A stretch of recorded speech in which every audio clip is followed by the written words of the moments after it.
Hello and welcome to Communication Conflict Resolution. It's me, Mike. Remember me? Hope all's going well for you guys. And we are now beginning Module 6, which is negotiation. But I also added emotions here because we're going to spend a little bit of time on the front end of this week. In fact, you'll find that there's a discussion post that largely focuses on emotions.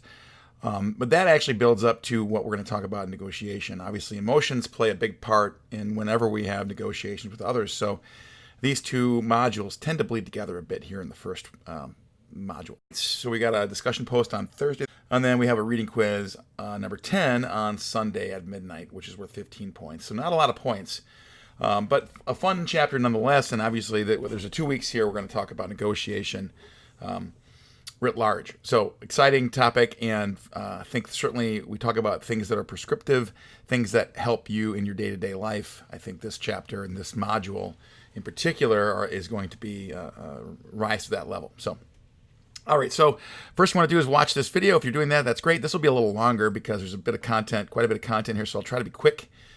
So watch this, and then of course along the way you want to read chapter 5 because we'll touch on the keys here, but you'll want to read the chapter as well. So there's no link to any article this time around. We're actually having to go back into the book for this week.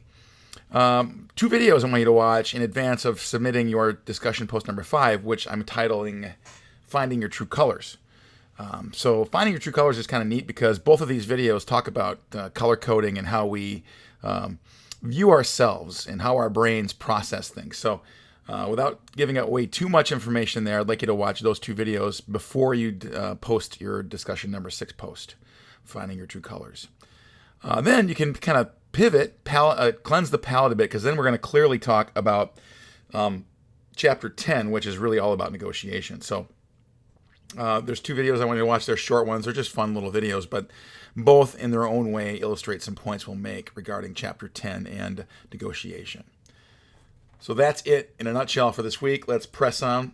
So as we know, emotions are powerful motivators for us as human beings, and obviously it behooves us to get a handle on what's going on with our emotions. Certainly we can fight them, or we can learn how to harness them. And this chapter in particular, emotions and negotiation together, really speaks to that in a big way. So we've talked about emotional intelligence. Last week I had you guys take the EQ little mini test, and maybe some of you guys took the bigger test, who knows, but it's something a lot of people kind of are surprised about how important it is. But it's lots of employers are actually looking at this very hard, particularly if you've got a job that they're looking for you to fill that relates to anything related to public interface, or even just working with other team members. It's super important to do that, and obviously lots of companies focus on this. So here's a way it breaks down. Now, it's not just a simple number in many cases, like I've led you to believe in the beginning here. They look at these in 4 quadrants. So self-awareness, how aware are you of you and your own self? How well you manage your time and your efforts, your social awareness, and of course, how you manage others. All of those kind of roll up into a larger idea of emotional intelligence. So I'm not going to read all of these little bullets here, but you get the idea. It's more complex than we had first talked about. All right, so watch those 2 videos. The first one, obviously, is from Louise Evans. So they're both TED Talks, all right? So I'm a big believer in TED Talks. These are exceptional, both of these. Hard to pick which one I like better. They're both really good, and they both use what I'll call the concept of color and its connection to emotion. And they both use them in different ways. So this is kind of a position piece here, this post. So what I want you to do is make one post of 400 to 500 words. So one post after watching the 2 videos. And then I want you to kind of reflect upon your own emotional intelligence after watching these 2 videos. The first one, obviously, is more about kind of taking stock in who you are and how you behave in situations. And Louise Evans is a great speaker, and she does a really nice job using what she calls the 5 chairs technique.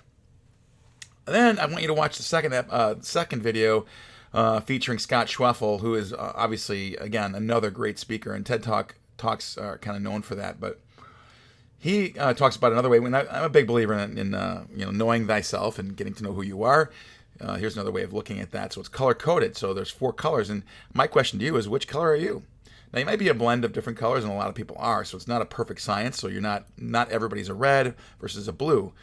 You may find different parts of yourself. So watch that video, and along the way and within that video, Scott Schwefel kind of has you kind of take stock in who you are. So once you've watched that, I want you to reflect upon that, and of course then turn and write your discussion post meaningfully. So here are some questions you may want to ask yourself as you do this. Which of these two speeches or TED Talks did you resonate to most, and why? What similarities between the two did you see? For example, the 5 chairs concept with Evans and the 4 colors personality indicator from Schwefel. Now, specifically to Schwefel, number 3 there is, which of the 4 colors do you think you are after watching that video, and why? I'd like to hear your thoughts on that. And the last thing I want to do is just pivot off of this discussion regarding emotions and kind of this color discussion and talk about what's your big takeaway after watching these videos and reflecting upon all of the discussions and things you've read thus far in emotions. And the last thing I want you to kind of touch on as you complete your post is to reflect upon your self-knowledge and how that might help you be a better negotiator. Okay, so that's post 6 now. It's a little free form here, but I'd like you to be focused. And 400 to 500 words seems like a lot, but it's really not. Also, I'm asking you to kind of reflect upon others' posts, so we get this more interactive piece going.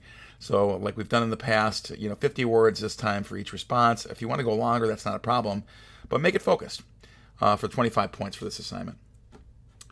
And of course, we do have the test at the end of this course. So on Sunday at midnight, you should have taken, it's a 15-question open book, as we know, open book test. So quickly, which color are you? These are the 4 colors that our speaker talks about in the video: cool blue, fiery red, caring, earth green, and sunshine yellow. See if you can guess which one I am. I tend to be a blend of sunshine yellow and fiery red, in case you were wondering. But I'd like to know what yours is. And again, we're taking stock. We're looking in the mirror almost in a way at our own style. So these are some things he'll talk about here. And this is based on Jung's preferences. So Myers-Briggs is also based on this, and a lot of others are rooted in Jung's principles. So think about this. And again, I love this example within the video. So think about this example. He talks about when you're going up an elevator and how each color behaves. So it's a great way to kind of recognize yourself in each of the examples there. All right, so here we are now with negotiation, and I want to kind of pivot to talk about core concerns. This is our good friend, the iceberg sort of model in theory, and there's probably millions of different ways to look at this. But again, I want to reflect on this because above the ocean there, obviously we've got things we want and things that are overt, things are on the table, money, goods, services, things like that all require negotiation of some kind. What I want to talk to you about now is kind of the emotional part behind this, underneath the waves there, the core concerns. That's what they're called, core concerns. These are the unspoken, written, or hidden issues in negotiation that we need to be aware of. So again, we're not psychologists necessarily, but I guess what I wanted to do is, from a communication standpoint, which both verbal and nonverbal, so body language and things like that, you can pick up on some of these things. So what are core concerns? They are human wants that are important to almost everyone in virtually every negotiation. They're often unspoken, but are no less real than our tangible interests. So again, looking above and below the waves there. The problem is they're hidden, right? So even experienced negotiators are often unaware of the many ways in which these concerns motivate their decisions. So really, the better you are at determining these core concerns, the better off you'll be as a negotiator. So really what I want to talk about most here in this little section is about appreciation, all right? So it takes 2 to tango. You've heard that statement before. It takes 2 to tango. This idea of appreciation can go a long ways toward mitigating the other. In other words, understanding and appreciating the other. So how do you feel when you're ignored in a conversation, right? When you're ignored, you believe your thoughts, feelings, and actions are devalued. That's really often what happens when people just kind of gloss over what you've said. On this joke here, we're looking for someone who would be comfortable toiling in obscurity for at least 30 years, which is sad to say. This is a comic, but it's all too true in some cases. So this is a classic example of being ignored and feeling devalued. So how do you overcome this? So I want to talk about a few different ways you can appreciate this. And this, again, these are tips for you as we get into our negotiation piece more and more. But the first thing is appreciating someone's point of view and how we can navigate through this. But first thing I want to mention to you guys is this is not a way of giving into the argument. It's more or less creating space where you guys can have a discussion versus an argument. So how do we do that? All right, so really in that little gray part in the middle, that's your side, their side, and the truth. And in there, in that little space there, is the truth. Now, what you can't do is go into the conversation or this negotiation thinking that you're blue, if your side is the blue side, that you're right in every case, right? You have to have an open mind. That's the first thing, and really appreciate what they're saying. So we're going to talk about some tips and tricks for how to train yourself to do that. So I like this graph here. This is the truth, right? So you got one shape that could be seen from different angles that look differently. So it's a circular shape, but it's three-dimensional, right? And if you look at it from one angle, you've got a circle. If you look at it from another angle, you've got what looks like a rectangle. So really, it's a simple way of articulating what I'm talking about here and wanting to understand the other person's point of view. Really what we're talking about here, guys, is empathy at the end of the day in some ways here, and just understanding and appreciating of another point of view. So that's the first one, right? Just understanding the other person's point of view. The second one here, if you want to show appreciation, is to find merit in what the other person thinks, feels, or does. Now, in this case here, you saw me, it's all about me. And who likes to talk to anybody who talks just about themselves all day long, right? So periodically, you want to just say, well, how do you think or how do you feel about this as you're going along the way? Particularly if you happen to be an extrovert and the person you're talking to is more introverted and less likely to share.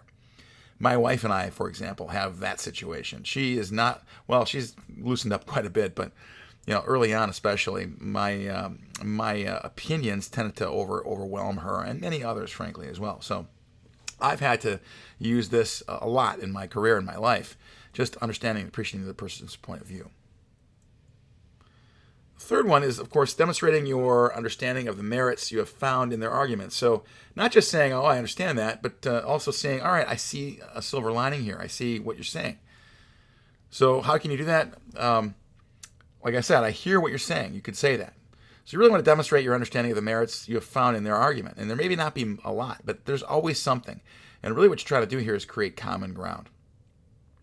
Another quote you could say is, I'd be really upset if that happened to me. So again, commiseration with them. And I should do that more with my kids, frankly. Another way of appreciation, or finding common ground rather, is this idea of affiliation. So a core concern is affiliation, describing our sense of connectedness with another person or group.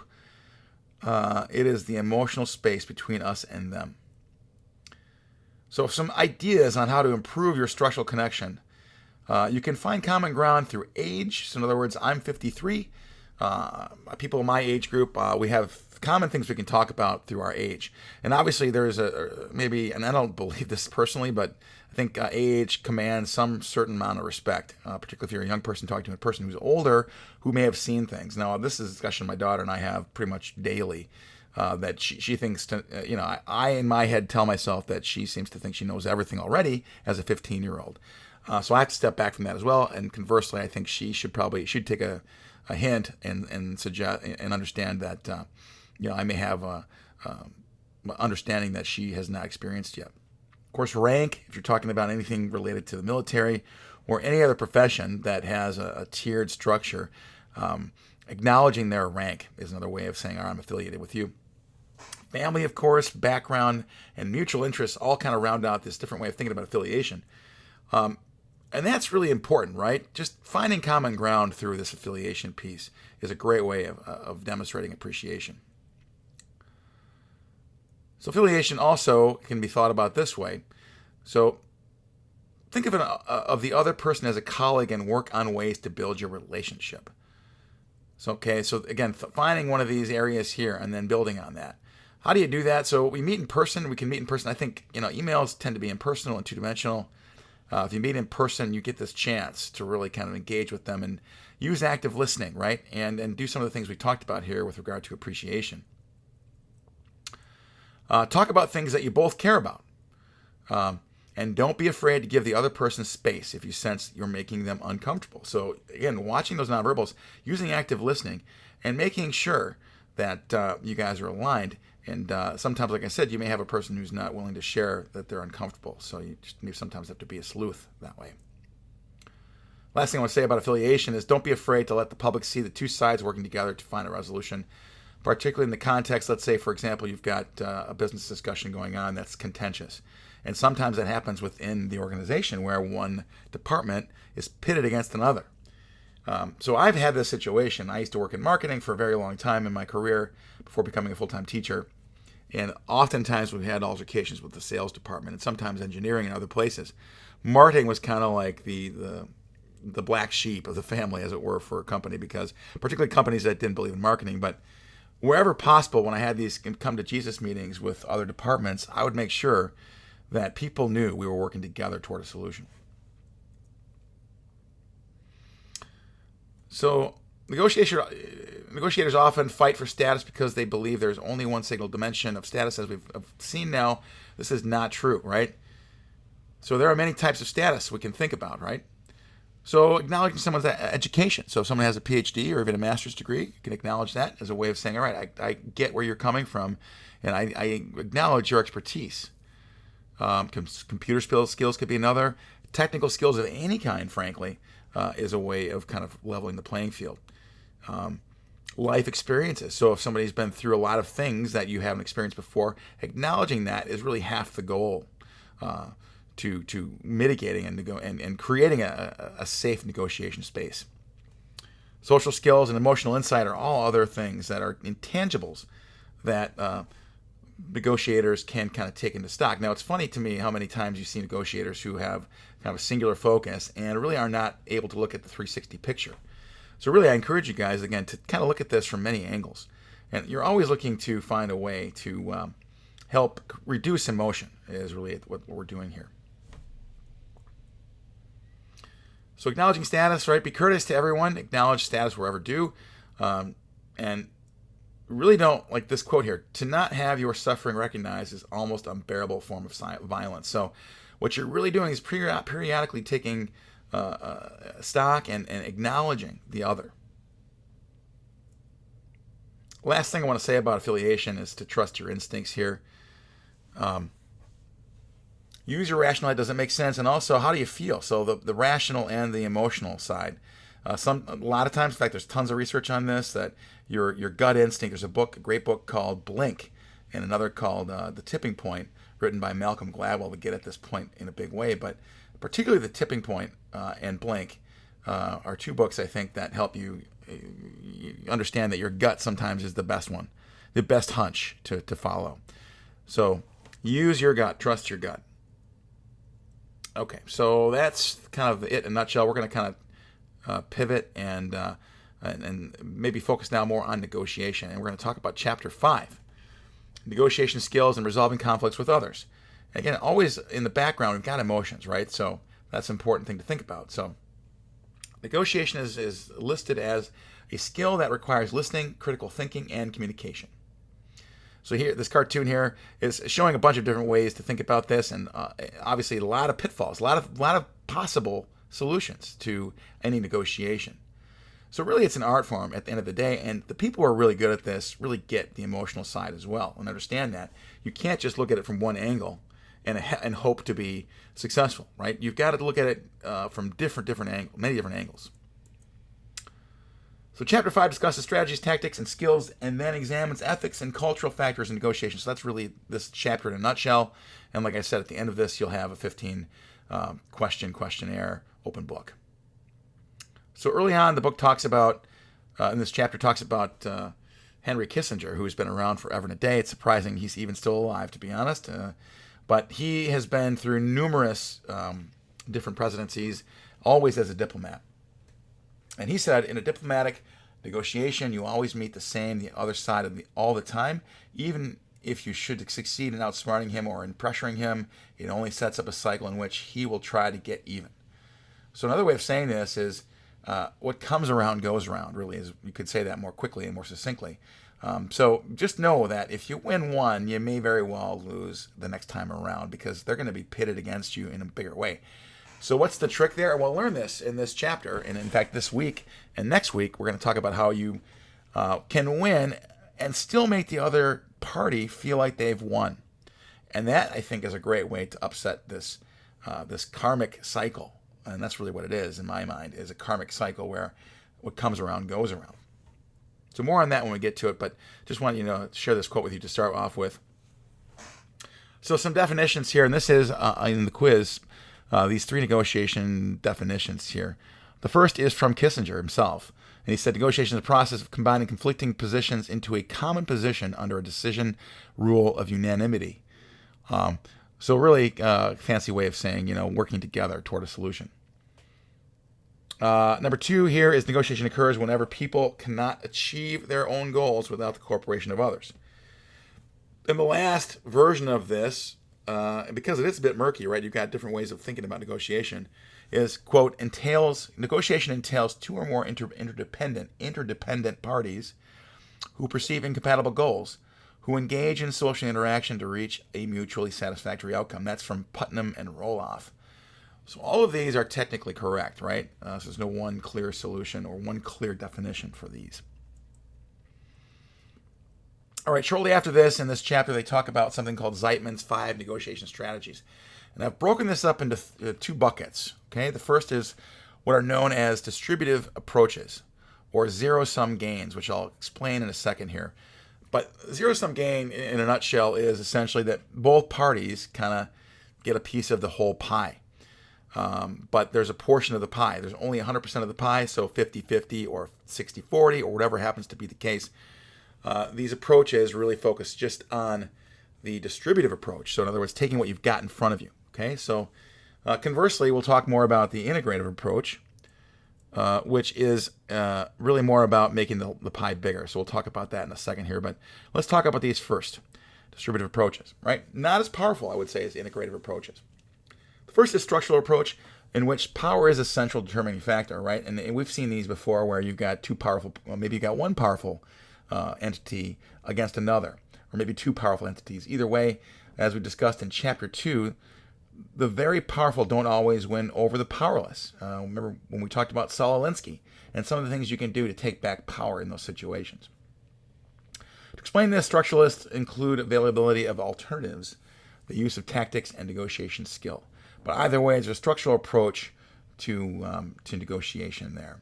And again, that's just one of 3 examples of distributive approaches. The second is a strategic approach. And this is more science-oriented, right? So left brain, based on mathematics and decision theory and rational choice theory. So theory, generally speaking, but again, it's still short-sighted in some ways in that it's just seeing what's in front of you.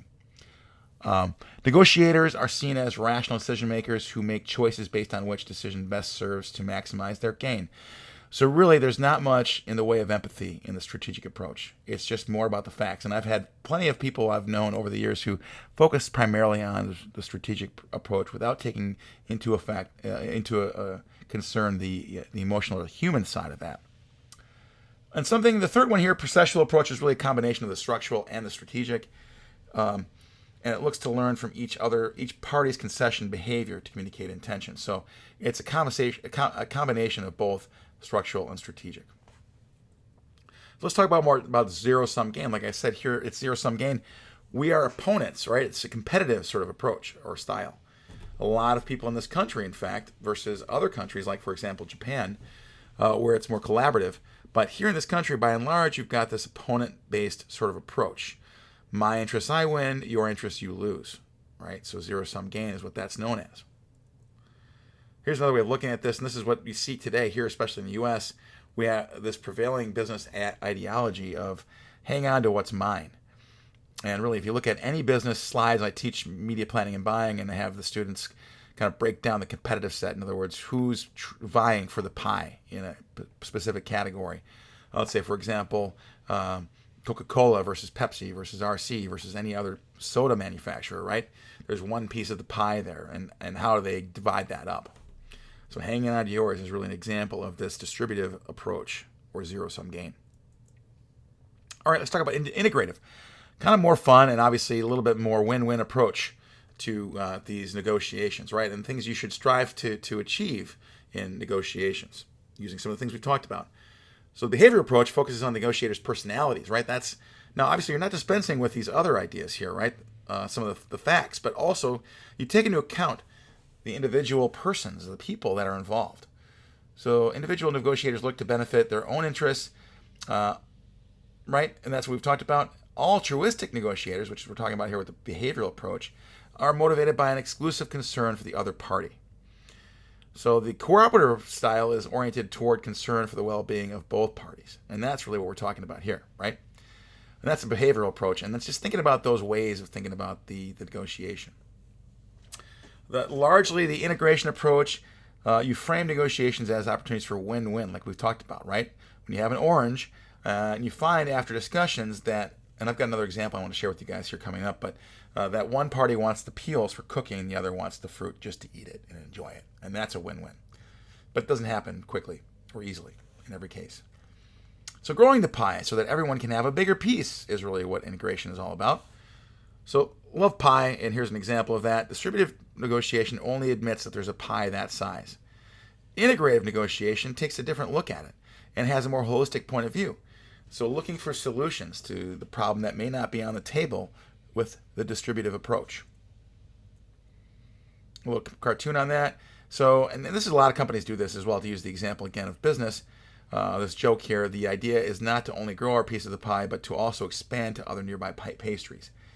To borrow a piece of language from that, it's known as white space, right? So a company who's looking to push into areas where their brand is currently not existing, right, is an example of diversifying and growing the pie. Same thing is true when we have negotiations, right? There are ways to come up with things that are meaningful to both parties that make the pie bigger. So another way of looking at this, win-win is the goal, right? So win-win, zero-sum gain is, okay, here's what you get, right? Here's the pie. I get half, you get half. Versus the win-win game, which is essentially saying, all right, I work for a company, I'm selling you these 9 products. Maybe there's 5 other products I can tack on or add to this, sweeten the pot for you as the manufacturer or the retailer, to make the pie bigger. So we both make more money. But the same is true, again, in negotiations, right? You may find things that are left off the table in the zero-sum gain side of things or the distributive side. They're just conversations and discovery. All right, some tactics I want to share with you guys as well as a part of this chapter. And these are the more discrete elements of the strategy as referred to as negotiation tactics. So something called positional bargaining is often the first strategy adopted in a negotiation. In general, it consists of establishing a position and arguing for that position. Okay, so it's just saying, all right, here's my thoughts on this, and it's kind of more direct. Here's what I believe, and I'm going to argue that till I'm blue in the face. And then there's something called interest bargaining, which is more interesting. In general, interest bargaining is not dependent upon issues and positions, but instead strives for agreement on the shared problem and identification of the interests that underlie each side's issues and positions. So, like I said, more complex than positional bargaining. So I got some examples I want to share with you. I want you to watch this video first on Haggling 101, which kind of gets at some of the basics here. And that's known as single issue numerical bargaining.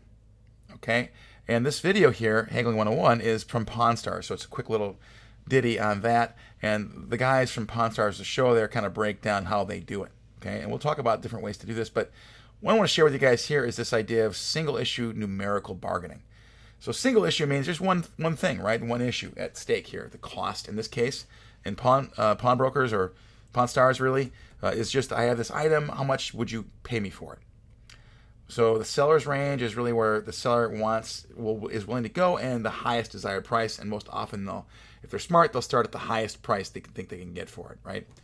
Then this little green area here in the middle is the zone of possible agreement, or ZOPA, and below that is really the desired price of the buyer, so the range of the buyer, right? In that green space there is where you can negotiate. Anything above the blue line or below the red line is an area where both will walk away, either will walk away from the negotiation. But that's single issue, so there's one thing. Single issue non-numerical. So this one here is just about price, right? So, or hours or whatever you can think of, but it's a numerical bargaining. This here is a little bit more abstract. So this little article or this little cartoon, these two cartoons kind of get at that here. In this case here, obviously this person's golfing with his boss, which could be good or bad. But in this case here, they're both thinking different things, right? If he misses this putt, I'll never promote him because he's not willing to, go for it. And conversely, this guy's thinking, gosh, I better not make this putt or he'll never promote me. So this disconnect here is really one of the issues with non-numerical bargaining. Same thing here on the right-hand side too is differences in opinion about your performance. And in some cases, in this case here, they're measuring your height, but it's kind of a joke about how the differences in opinion can happen with regard to your performance. And as we know, there's a lot of things going on with performance. And really maybe your boss has an idea that's different from yours about what's good and what's not good. Something called multiple issues negotiation, which is a big swing here, but it really is different in the biggest way in that it's got lots of things going on, right? So most negotiations involve more than one issue, as we know, and that's true of most of these. So like single issue bargaining involves making concessions. So along the way, you give certain things up to create a better whole. But like I said before, if you can make the other person feel like they're winning the negotiation, and yet you're winning also, so that's kind of the win-win, what we're looking for here. So in single issue, the concessions are roughly equal, but in multi-issue, a concession is only equal because the groups say they are. So that's important, right? So a lot of times with multiple position bargaining, you're going to have people bundling things together and calling them equal to kind of make things smooth, if that makes sense. Whereas in single negotiation, where you've got this one item, one price, one decision, it's pretty cut and dried. Here, because you've got a lot of things going on, people tend to bundle them together and call them equal, if that makes sense. And that makes negotiations smoother. But at the end of the day, you can take stock in what you've came away with and put a value on that. All right, so let's talk about win-win a little bit here. And this is obviously, again, the high water mark, not always available to us. But again, like the orange example we've used in the past, it is something you can strive for and potentially get.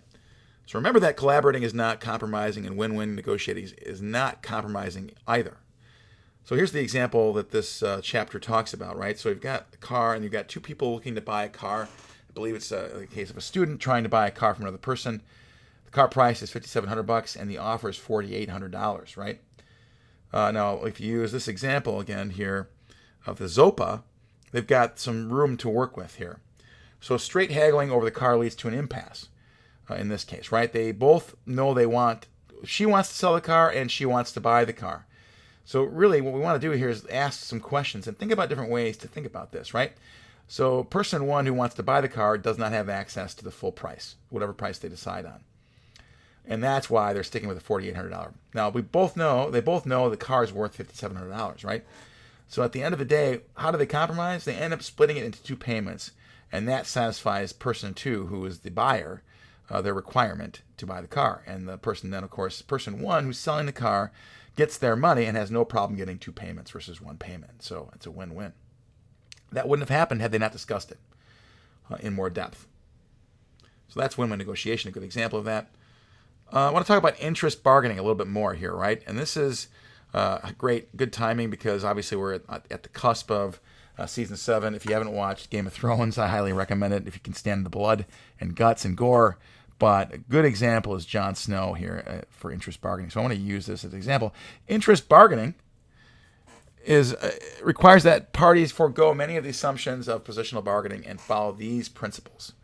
So again, I'll explain this here, but Jon Snow is kind of the protagonist in the story here, and he's been through a heck of a lot in the story. You don't have to watch this to understand what he's going through, but essentially there's lots of infighting amongst different clans and different kingdoms. All along the way, Jon Snow is aware of a bigger threat that they all face. His challenge is to let everybody know about that in no uncertain terms, right? That they all face a common enemy. And so really what he's trying to do there is going around the campfire to everybody and to convince them. And sometimes unsuccessfully. If you watch the show, you'll know what I'm talking about.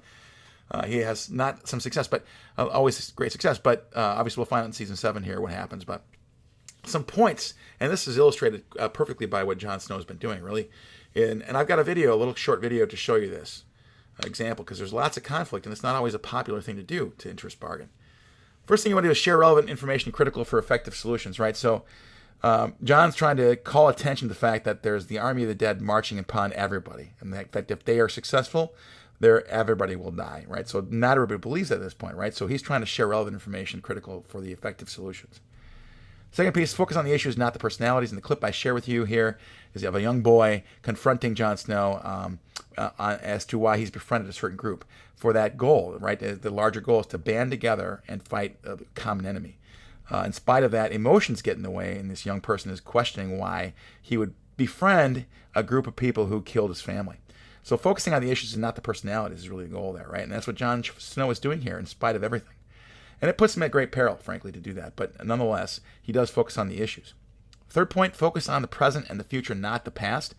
People want to talk about the past, and using the Wildlings example again, which is another band of people that commonly thought to be bad. But again, Jon Snow's larger point is to focus on the present and the future.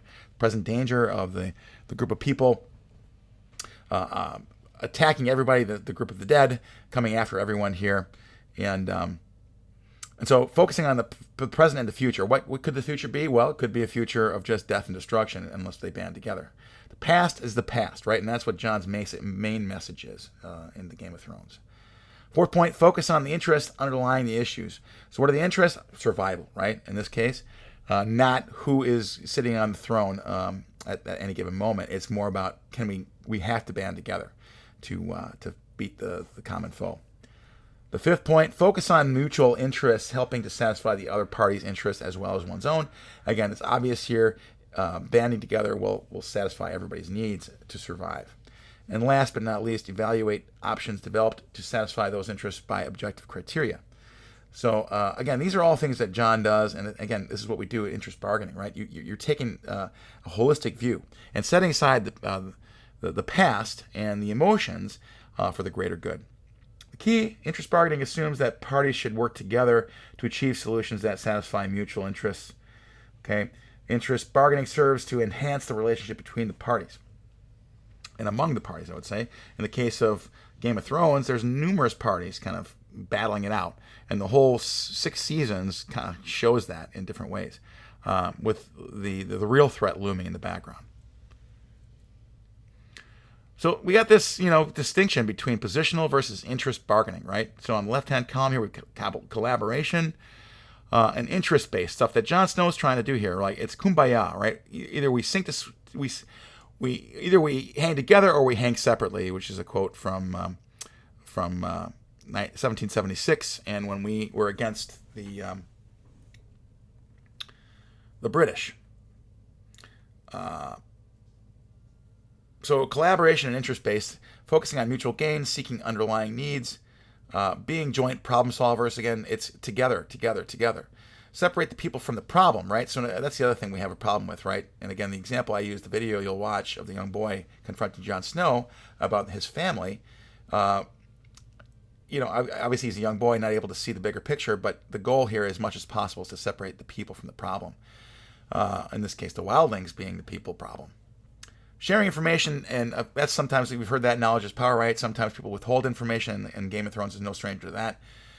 Building relationships where they weren't before, inventing multiple options, and using objective criteria and principled approach. And again, Jon Snow embodies that principle. On the other side of this is what we see a lot, right? In this country especially, but focusing on maximizing our own gain. So the win-lose sort of approach to negotiation. Staying at a position level, viewing others as opponent at all costs. In other words, you are you and I am me, and I'm going to get mine at your expense. Attacking people rather than the problem. You see that a lot in politics today. I'm not going to call any names, but we see a lot of this in our political structure today. And guard withhold information versus sharing information. So again, holding that close to the vest, because that's an advantage in these situations where we may have an adversarial approach. Discount a relationship or willing to sacrifice it in competition. So we're willing to give up certain things to gain against, again, it's not a win-win, right? There's loss involved. Drive for desired outcome. It's at any cost. I want to get what I want. And then finally, more likely to use negative leverage in these situations. So obviously, we want to go toward the light here and a collaborative approach.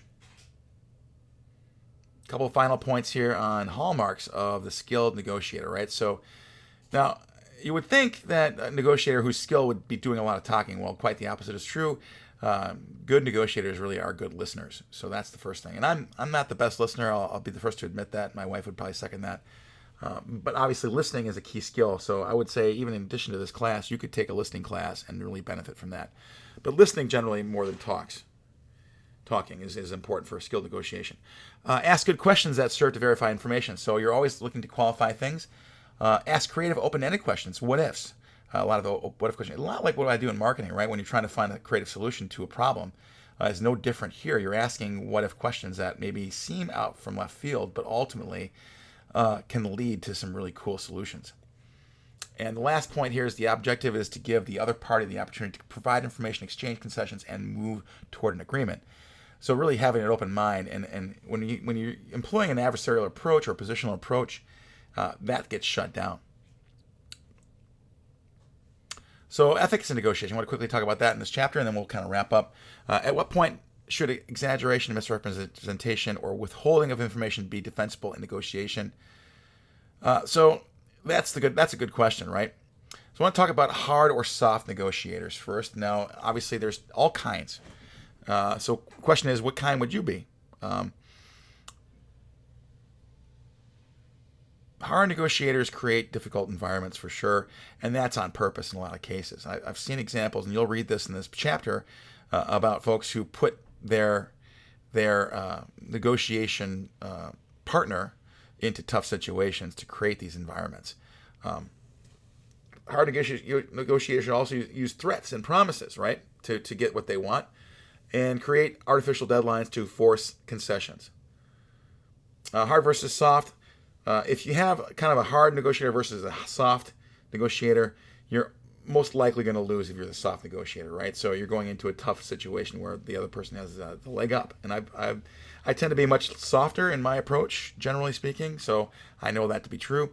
Not suggesting that you should be a hard negotiator, but you should at least know what you're getting into and know the person's style, as it were.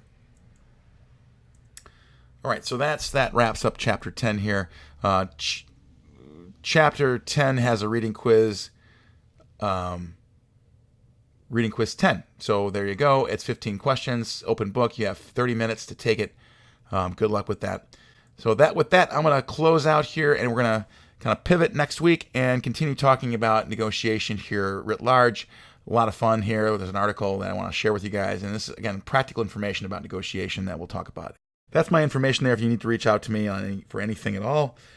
Hopefully this has been pretty straightforward, and so far so good this semester. Good luck with everything, and we'll talk to you guys again next week.